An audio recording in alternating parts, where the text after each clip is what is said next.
Am I the a-hole for putting my brother on speaker and letting his fiancée hear about what he's been asking me to do? Context: I'm male 23 and what people call tech savvy. I know like a bunch of stuff about computer programming and mobile software, and yes, I even got the right looks to match my skills. Lol. But seriously, I consider myself good since plenty of people come to me for help. For free, of course. So lately, my brother, male 27, has been asking me to install a tracking app on his fiancé's iPhone. Like, he had brought the phone to me twice, and I refused after he tried to pressure me to do it. He even offered money, but I refused because I felt it was kinda wrong. And also, I only help out people who only want to be helped, and like, don't have bad intentions. I refused because his fiancée doesn't deserve this. I thought he had dropped it after I told him that if he asked me again, then I'd tell her. Well, a couple of days ago, he calls me up while I was at my parents' home. His fiancée happened to be there too. I answered the phone and he brings up the tracking app again. I put him on speaker and be like, "Sorry, come again?" He says, "It's about the tracking app I want on fiancé's phone.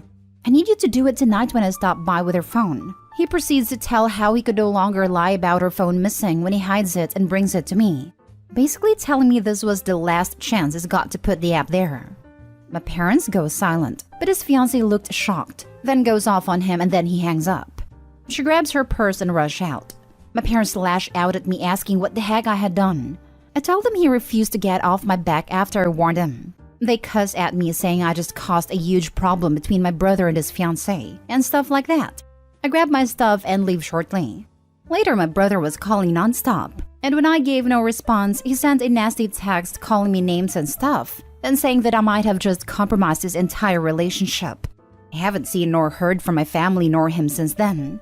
I feel terrible, not gonna lie, and like I really messed up by putting a private convo on speaker. So guys, am I the a-hole? Note that this started right after his fiancée got a new job recently. Now for the top comments before reading the update. Technically, he compromised his entire relationship. And you warned him. Normally, I might say someone also sucked for interfering in the relationship, but absolutely not when it comes to such deceitful or even potentially illegal stuff. Not an a-hole. Yeah, after the first time, dude could have straight up went to the fiancée and told her and been not the a-hole. Not the a-hole. This is what I came here to say. He's trying to blame Opie as if he's not the one who started the whole thing. Playing the victim when he did it to himself. Opie specifically said to tell the fiancée. It's not Opie's fault his brother didn't believe him. Not only are you not the a-hole, you did not do something that you knew would be the wrong thing to do, even while facing pressure from your family to do it. That's really difficult. You saw a red flag and made sure a woman in a potentially vulnerable situation saw it too.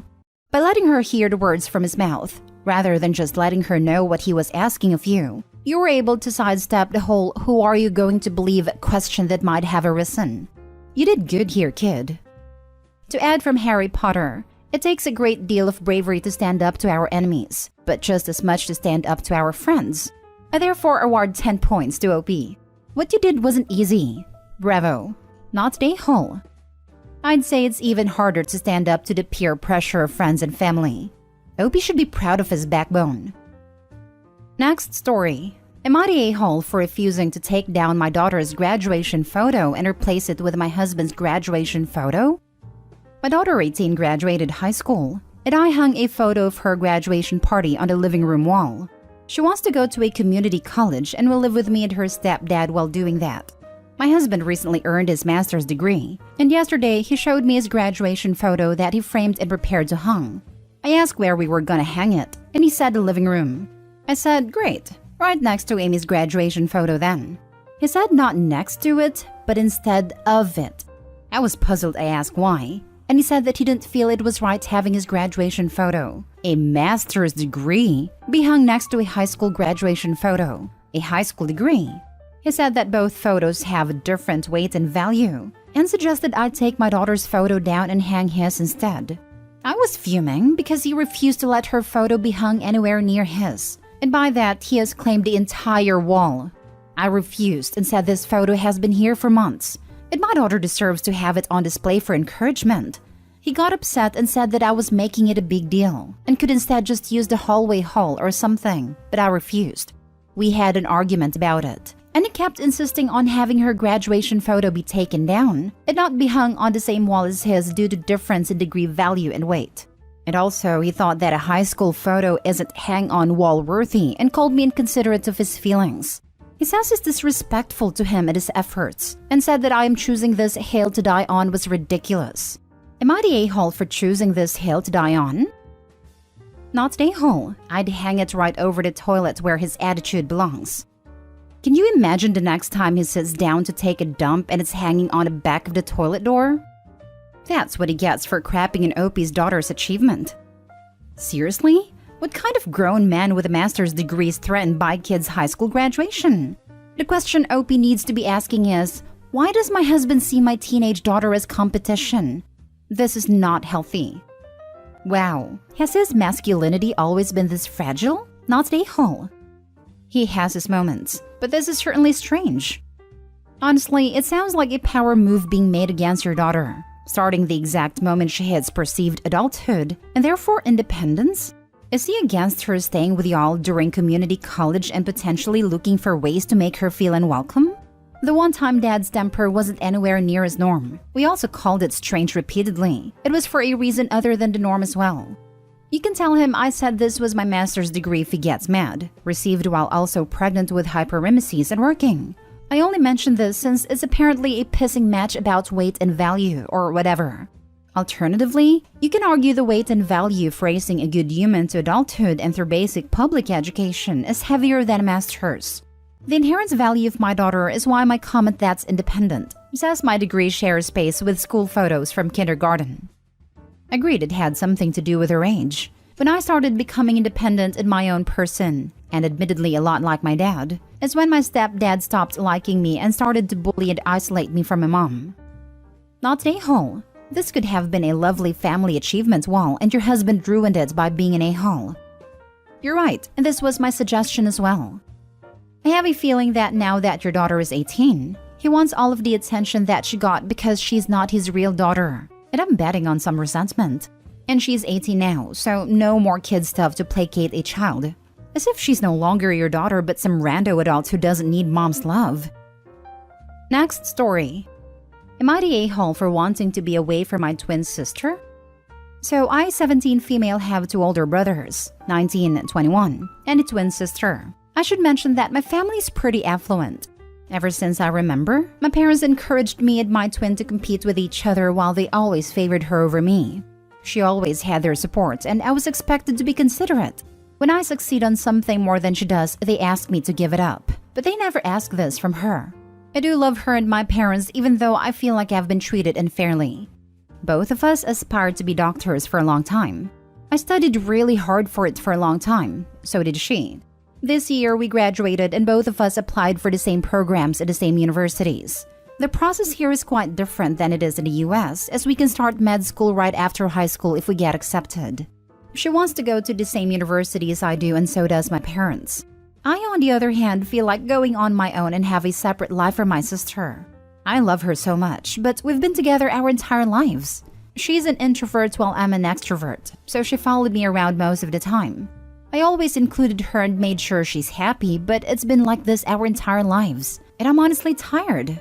Not to mention that if we go to the same place, I would be expected to study with her and help her get high grades, and won't be able to study on my own and focus on my success. And my parents will be mad if I succeed more than her. It's been like this for the past 12 years, which will eventually hurt me. I just want to finally be a person of my own. This is where I might be the a-hole. I got accepted to 4 different universities while she got into 2. I waited for her to decide where she wants to go and then made my decision. Like I said, different place. Then she changed her mind and said she wants to go to her second option, the one I chose. I said that is not a problem, and I will go to a different place, the one she didn't get into. My sister got really offended and my parents are furious, even though I explained myself politely and said that I love her but wanted to get a fresh start where nobody knows me. They demanded that I will go to the same place as my sister, or else they won't pay for my degree. Then I said whatever and that I'll be fine on my own and left to my grandparents. When they came to talk to me, they just kept on saying how wrong and entitled I am. I really had enough, so I told them I hate them for treating me like this. Now I'm refusing to talk to them and ignoring their calls. My brothers and grandparents are on my side, but everyone else is telling me I'm an a-hole. So am I? Now for the comments. Not a-hole. You have the right to choose what is best for you. You have a twin. That doesn't need to define you. If you feel like you need some time apart, then that is what you need. No one can blame you for what you feel. Your feelings are yours and yours alone. I would talk to your family though. Sit down at a table and have a, if possible, relaxed conversation. Tell them how you feel. Don't go screaming and say, "Hate you. You always put me up against my twin." Say instead that you feel like there has been favoritism, that you feel like it has been a constant battle. But most of all, you need time and space to be you. Just you. Not you and your twin. You are your own person. Tell your sister how much you love her and your parents too, but this is for yourself. Make sure that they listen. It might be hard, you might cry, but don't scream or shout. Tell them you love them a lot. Try it after dinner, when everyone has eaten and everyone is in a good mood. How they are going to react, that we don't know. But remember, you are in charge of your own reaction, but you cannot control theirs. Good luck. This sounds a lot like what Opie has already tried. From my understanding, and I might be wrong, she did it when she was angry and upset. Handling tough conversations when you are in a state of anger will make the point less obvious and redirect the conversations to the "I hate you" instead of the real facts. I actually explained it to them when we first applied to universities. They insisted that we'll try to get into the same place, and I agreed, but told them that while I'm sort of okay with this, I want to be on my own and have a chance to focus on myself. I believe I was polite. And I thought they understood me since they said that we'll discuss it later, but did not mention it until we got the answers.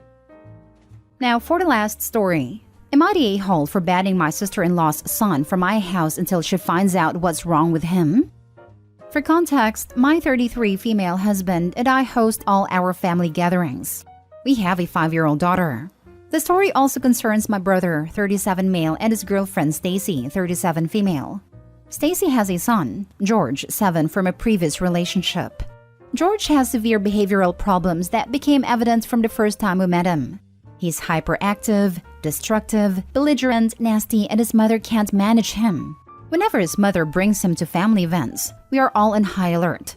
He has to be watched constantly, especially around any other children and animals. We have not had an event with him present where at least one thing hasn't ended up broken. He will break plates, throw food, throw tantrums, screaming and swearing and flopping around on the floor, and more. It's exhausting to have him around, and frankly, the kid freaks me out. We all kept out of it because he's not our kid. He's not even my brother's kid, so it's certainly not our place. But our whole family knows there is something not right with him. Earlier this year, the family all visited us at our vacation home, and George was his usual self. The final straw was him using foul language and saying horrible things to my daughter. My husband stepped in, and a crying George played victim to his mother, and this caused an argument between my husband and me, and my brother and Stacy. I told Stacy we had absolutely had enough, and that her child of the corn would not be allowed back in my house until she found out what was wrong with him, and had a plan to manage his behavior going forward. At the time, everyone supported our decision because they all said it was high time Stacy recognized that George's behavior was not normal boys will be boys behaviors. We haven't seen them since the summer. About a week ago, we were all locking in plans for Christmas, which we planned to spend at a ski resort. Stacy texted me to confirm about plans, and I asked her what she had done about George. She said nothing official, but his behavior had been getting better. I told her nothing except some kind of diagnosis from a medical professional and a documented plan to mitigate his behavior would get him back in my house. Stacy has since been complaining to everyone that I'm discriminating against her child, claiming his behavior has improved. She has also accused me of thinking she's a bad mother because she works, and of disliking her and George because he is not my brother's child. None of that is true, but now everyone is saying that I should relent and let them come, on the understanding that she is responsible for any damages and will leave if he acts up. I don't want to bend on this because I don't want a drama-filled Christmas, or to have to be the bad guy and kick them out around the holidays with no other plans. Am I the a-hole? Edit. People were asking about the resort, so to clarify, we own a chalet in the resort, and the whole family will be staying at our chalet over the Christmas holidays. Not the a-hole, but I think requesting a medical diagnosis is a bit much. A behavioral plan is totally in order. The diagnosis doesn't matter so much, but the behavior does. They, if including your brother, has to be able to address his issues so people feel safe and property isn't destroyed. How will you handle tantrums? How will you handle inappropriate/rude language to others? How will you handle violating rules of physical space? Those are the areas she needs to answer. And if she doesn't have a plan or answer, then no, they can't come. His getting better is BS. Although I agree with most of what you said, gotta respectfully disagree about the diagnosis. A child with a learning disability, ADD, or a severe personality disorder all have to be approached differently. Whether with meds, behavioral therapy, or a combo of both, a diagnosis is required and very important. Sounds like the kid has either been severely spoiled or has a potential personality disorder that needs to be diagnosed. I'm aware PERS disorders are diagnosed at 18 plus. I misspoke as I couldn't find the right terms and got my wires crossed. That aside, Stacy needs to find the source of her child's behavior. Sorry I wasn't clear. I 100% agree the diagnosis is important to the mother and the child, but the rest of the family doesn't need to know what that diagnosis is, just that they have one and are working on treatment. And they have a solid plan for how to handle this child. I'm a parent of a neurodiverse person and we had tons of support and treatment and plans for situations like this. And a diagnosis at a young age. But in my humble opinion, the label is less important than the treatment plan and behaviors. But of course, you need a diagnosis to get there. Not the a-hole. I personally would cancel on hosting the whole family at a resort this Christmas, since everyone is pushing you to cave to Stacy. Make it a private holiday for you, dear husband and your daughter. Let your extended family make their own holiday plans and even host George in their homes.